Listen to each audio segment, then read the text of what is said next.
পাঠ ৭। ছড়ার নাম সাইক্লোন। লিখেছেন শামসুর রাহমান। চাল উড়ছে, ডাল উড়ছে, উড়ছে গরু, উড়ছে মোষ, খই উড়ছে, বই উড়ছে, উড়ছে পাজি বিশ্বকোষ। ময়লা চাদর ফর্সা জামা, উড়ছে ক্ষেতের সর্ষে জব, লক্ষ্মী পেঁচা পক্ষী ছানা, ঘুরছে যেন চরকি সব। মাছ উড়ছে, গাছ উড়ছে, ঘূর্ণি হাওয়া ঘুরছে জোর, খাল ফুলছে, পাল ছিঁড়ছে, রুখবে কারা পানির তোর। হারান মাঝি পরাণ শেখ, বাতাস ফুঁড়ে দিচ্ছে ডাক, হারান মাঝি পরাণ শেখ, বাতাস ফুঁড়ে দিচ্ছে ডাক। আকাশ ভেঙে কাচের গুঁড়ো, উঠল আজান বাজল শাঁখ। চম্পাবতীর কেশ ভাসছে, ভাসছে চোতে খড়ের ঘর, শেয়াল কুকুর কুকরো শালিক, ডুবলো সবই ডুবলো চর। এখন আমরা এই ছড়াটির কিছু গুরুত্বপূর্ণ শব্দের অর্থ জানব।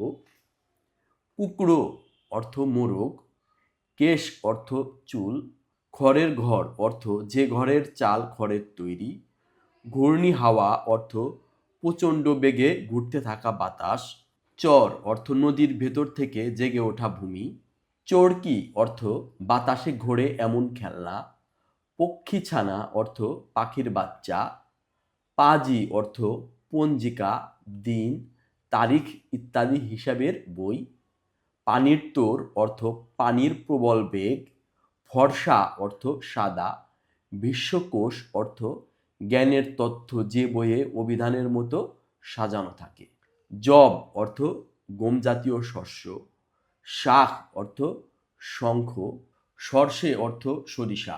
অনুশীলনী ১। শব্দ দিয়ে বাক্য তৈরি করি। বিশ্বকোষ।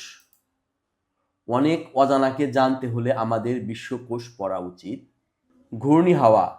ঘূর্ণিঝড়ের সময় ঘূর্ণি হাওয়া সবকিছু লণ্ডভণ্ড করে দেয়। আকাশ ভেঙে। বৃষ্টির শব্দ শুনে মনে হচ্ছে যেন আকাশ ভেঙে বৃষ্টি পড়ছে। ধোয়া জামা। মা রোদে আমার ধোয়া জামা শুকাতে দিলেন। খড়ের ঘর। গ্রামের অনেক গরিব মানুষ এখনো খড়ের ঘরে বাস করে। ২। যত পারি মিল শব্দ তৈরি করি। চাল। চালের মিল শব্দ হচ্ছে ডাল, পাল, কাল। খই। খইয়ের মিল শব্দ হচ্ছে বই, মই, দই।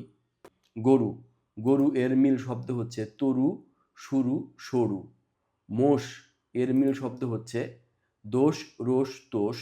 জোর এর মিল শব্দ হচ্ছে চোর, ঘোর, ভোর। সানা এর মিল শব্দ হচ্ছে ডানা, মানা, জানা। ৩। প্রশ্নের উত্তর বলি ও লিখি।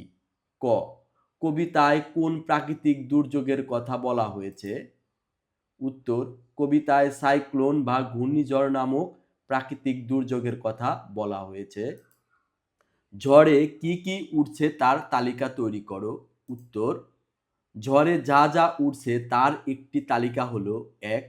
এক ঘরের চাল ও গাছের ডাল। ২. গরু ও মোষ। ৩. খই, বই, পাজি ও বিশ্বকোষ। ৪. ময়লা চাদর ও ফর্সা জামা।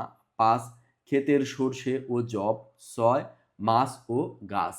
গ. চম্পাবতীর কেশ জলে ভাসছে কেন? উত্তর।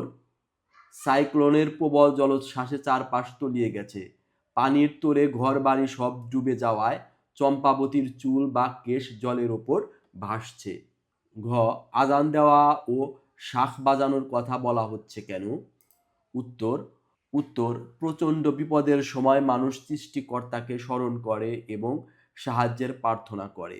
সাইক্লোনের ভয়াবহতা থেকে রক্ষা পেতে এবং সবাইকে সতর্ক করতে এখানে আজান দেওয়া ও শঙ্খ বাজানোর কথা বলা হয়েছে। কবিতার কাজ: শব্দগুলো আলাদা করি এবং সেগুলো দিয়ে বাক্য লিখি। ওরা।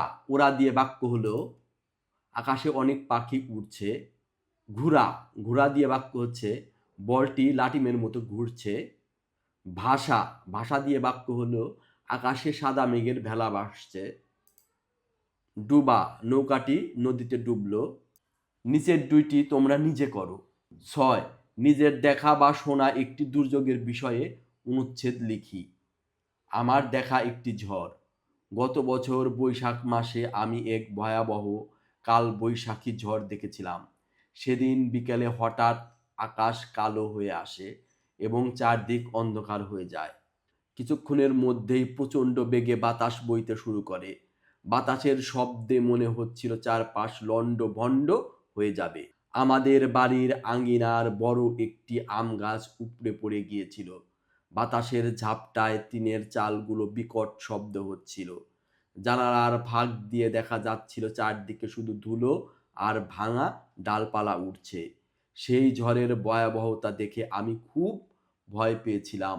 প্রায় ১ ঘন্টা পর ঝড় থামলে দেখা যায় গ্রামের অনেক কাঁচা ঘরবাড়ি ও গাছপালা ব্যাপক ক্ষতি হয়েছে। শিক্ষার্থী বন্ধুরা, এই ভিডিওতে তোমাদের সবগুলো অনুশীলনী এর সমাধান করে দেওয়া হয়েছে। ভিডিওটি কেমন লাগলো? ভিডিওটি ভালো লেগে থাকলে চ্যানেলটি অবশ্যই সাবস্ক্রাইব করবে এবং এরকম আরও ভিডিও পেতে পাশে থাকা বেল বাটনটি ক্লিক করবে। ভিডিওটি দেখার জন্য তোমাদের অনেক ধন্যবাদ।